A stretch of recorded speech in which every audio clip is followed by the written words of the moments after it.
மகாதேவ் சம்போ. நண்பர்கள் அனைவருக்கும் இனிய காலை வணக்கம்.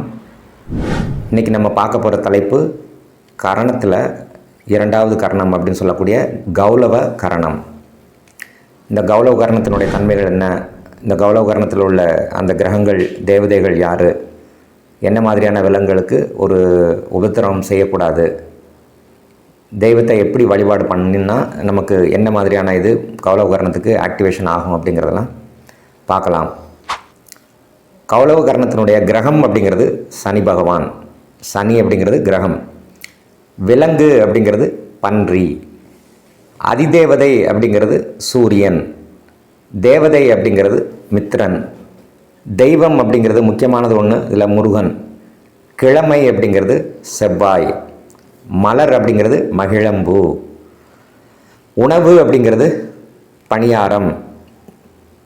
வெள்ளி பாத்திரம், குங்குமம், வில்வம், வில்வ பொடி இல்லைன்னா வில்வ இலை, கண்டாங்கி துணி, செம்பு அல்லது செப்பு அப்படின்னு சொல்லக்கூடிய காப்பர் அப்படிங்கிறது உலோகம். மரக்கால் அப்படிங்கிறது, மரக்கால்னால் இந்த நெல் அளப்பாங்கள்ல, அந்த மரக்கால் அப்படிங்கிறது இதனுடைய குறியீடு, சிம்பல். முதல்ல இந்த இந்த இந்த கௌளவ கரணத்தில் ஒரு செலிபிரிட்டி அப்படின்னு எடுத்துக்கிட்டிங்கன்னா நடிகர் யோகி பாபு இந்த கௌளவ கரணத்தை சார்ந்தவர். அவர் எப்போ இந்த பன்றியை வைத்து ஒரு படம் எடுத்தாரோ, அல்லது வாராகி பன்றியை வைத்து எடுத்த படம், செருப்பையே அடிப்படையாக வைத்து எடுத்த படம், இது எல்லாமே அவருக்கு நல்ல வெற்றியை கொடுத்துருக்கு. இதுக்கு அடுத்து அந்த கௌளவ கரணத்துக்கு உண்டான அந்த வாராகி அம்மனை அவங்க பிரதிஷ்டை பண்ணி ஒரு கோயில் கட்டினதுக்கப்புறம் அவருடைய வளர்ச்சி பல மடங்கு இருந்திருக்கு. அப்போது கர்ணநாதனை இயக்கிறது அப்படிங்கிறது இந்த மாதிரியான ஒரு பெரிய அளவில் ஒரு நன்மைகளை கட்டாயமாக தருகிறது. மேலோட்டமாக சொல்லும்போது இவங்க அதாவது வராகமூர்த்தி இல்லைன்னா வராகி அம்மன், இவங்க வழிபாடு எல்லாமே இவங்களுக்கு ஒரு சிறந்த இது. அப்போது அவங்க அந்த தெய்வத்தை எப்படி வழிபாடு பண்ணுறது அப்படின்னு பார்த்தீங்கன்னா, பாத்திரம் அப்படிங்கிறது வெள்ளி பாத்திரம், குங்குமம் அப்படிங்கிறது அதனுடைய அந்த நெத்தியில் அணித குங்குமம். தெய்வத்தை இந்த வெள்ளி பாத்திரத்தில் அந்த அந்த தண்ணியை வச்சு கலக்கி அதில் குங்குமத்தை வச்சு கலக்கி ஒரு அபிஷேகம் செய்யும்போது பணியாரம் அப்படிங்கிற அந்த ஒரு உணவை ஒரு நைவேத்தியமாக படைத்து மனமுருக கௌளவ கரணம் அன்று வாராகி அம்மனையோ அல்லது பூவராக மூர்த்தியையோ வழிபாடு செய்து வரும்போது நிச்சயமாக உங்களுக்கு ஒரு மிகப்பெரிய அளவில் பாசிட்டிவான எனர்ஜிகள் அப்படிங்கிறது கிடைக்கும். கரணம் அன்னைக்கு அது அந்த வேலையை பார்க்கணும். நீங்கள் ஒவ்வொரு கரணம் மாறி மாறி வருது இல்லையா, அப்போ கௌளவ கரணம் என்றைக்கு வருதோ அன்னைக்கு இந்த வழிபாடுகளை இப்படி கொண்டுக்கணும். இந்த கௌளவ கரணத்தினுடைய ஒரு முக்கியமான சில கேரக்டர்ஸ் எப்படி இருக்கும் அப்படின்னு பார்த்தீங்கன்னா, அதிக உழைப்பு, குறைந்த கூலி அப்படிங்கிறது. 100 ரூபாய்க்கு வேலை பார்த்தீங்கன்னா 50 ரூபா தான் கிடைக்கும். இதுதான் சனியினுடைய அம்சம். சனி ஒரு வேலைக்காரன் அப்படிங்கிற, இல்லைன்னா சனி ஒரு அடிமை தொழிலாளி அப்படிங்கிறதுனால அந்த நீங்கள் 100 ரூபாய்க்கு வேலை பார்க்குறீங்கன்னா உங்களுக்கு அதில் பாதி தான் கிடைக்கும். ஒரு 500 ரூபாய்க்கு வேலை பார்க்குறீங்கன்னா உங்களுக்கு 200 250 தான் கிடைக்கும். அப்போ இது அதிக உழைப்பு, குறைந்த ஊதியம் அப்படிங்கிற மாதிரியான. அப்போ இந்த கஷ்டத்துலேருந்து வெளியில் வரணும் அப்படின்னு பார்த்தீங்கன்னா, நீங்கள் இந்த தெய்வங்களை இந்த கரணம் அன்னைக்கு நீங்கள் போய் வழிபாடு செய்கிறது சிறப்பு. ரெண்டாவது விஷயம் என்னென்னா, செருப்பு தைக்கிற ஒரு சாதாரணமான கூலி தொழிலாளிக்கு அவர் உங்களுக்கு செருப்பை தைச்சி கொடுக்குறாரு. இந்த செருப்பு தைக்கிறதுக்கு அவர் 50 ரூபா கேட்குறாரு. நீங்கள் ஒரு கூட 50 ரூபா சேர்த்தே கொடுங்க, ஒன்றும் தப்பு இல்லை. அப்போது உங்களுக்கு அந்த கரணம் அப்படிங்கிறது இயங்கும். கௌளவ கரணத்தை இயக்கக்கூடிய வழிமுறைகள் இது போன்ற விஷயங்கள் கண்டிப்பாக செய்யலாம். பன்றி மேய்த்து பிழைப்பு ஜீவனம் நடத்தக்கூடிய ஆட்கள் இருக்கிறாங்க. அவங்களுக்கு உங்களால் முடிஞ்ச சிறு உதவிகள் செய்யலாம். இல்லைனா பன்றி பண்ணைகள் வச்சுருப்பாங்க.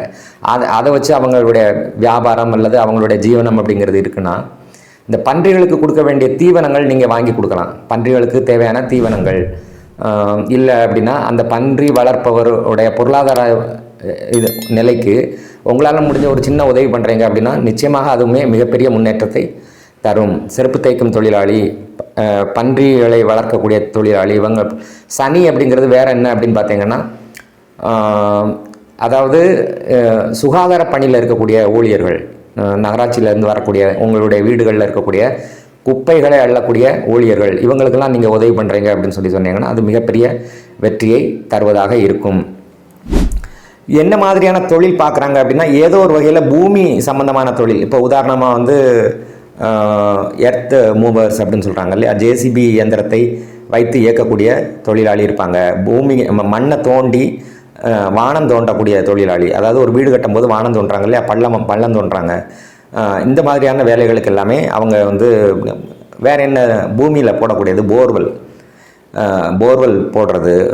மிக ஆழமான 1000 அடி ஆயிரக்கணக்கான அடிகள் வந்து அந்த போர் அப்படின்னு சொல்லக்கூடிய அந்த துளையிட்டு உள்ளேருந்து நீர் எடுக்கிறோம் இல்லையா, அது அந்த மாதிரியான தொழில். கிணறு தோண்டக்கூடிய தொழில். இது போன்று பூமியை பள்ளமாக தோண்டி அதிலிருந்து வரக்கூடிய அந்த தொழில்கள், இந்த மாதிரியான தொழில்கள் எல்லாமே அவங்களுக்கு ஈஸியாக வந்து வரும். ஒரு எந்த ஒரு நல்ல விஷயம் இருக்குது, இப்போ நீங்கள் ஒரு நல்ல விஷயம், இப்போ உதாரணமாக உங்களுக்கு ஏதோ ஒரு பாசிட்டிவான ஒரு சுப நிகழ்ச்சி அப்படின்னு வச்சுக்கோங்க, வீடுகளில் நடக்கக்கூடிய சுப நிகழ்ச்சி. அந்த சுப நிகழ்ச்சிகளுக்கு கௌலவ கரணமாக இருக்கக்கூடிய பட்சத்தில் தாராளமாக அது செய்யலாம். கௌலவ கரணம் அப்படிங்கிறது சுப நிகழ்ச்சிகளுக்கு ஏற்ற ஒரு கரணமாக அது இருக்கின்றது.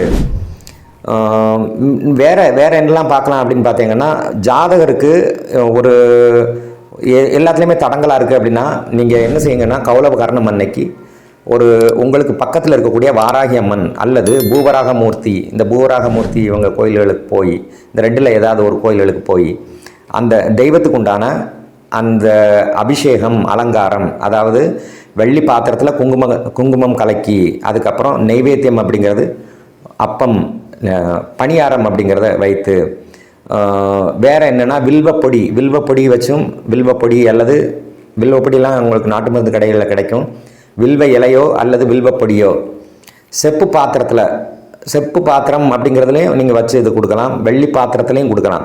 குறியீடு அப்படிங்கிறது மரக்கால் அப்படின்னா இந்த கிராமத்து சைடுகளில் நெல் அளக்கிறதுக்கு பயன்படுத்தக்கூடிய ஒரு பொருள்.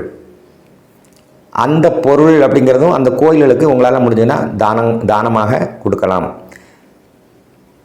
இது எவ்வளவு தூரம் நீங்கள் அதிகமாக உங்களுடைய கர்ணநாதனை இயக்கிறீங்களோ, சனியின் காரகத்துவமான மனிதர்களுக்கு உதவி செய்கிறீங்களோ, நிச்சயமாக இந்த கரணம் அப்படிங்கிறது உங்களுக்கு மிக அழகாக வேலை செய்யும்.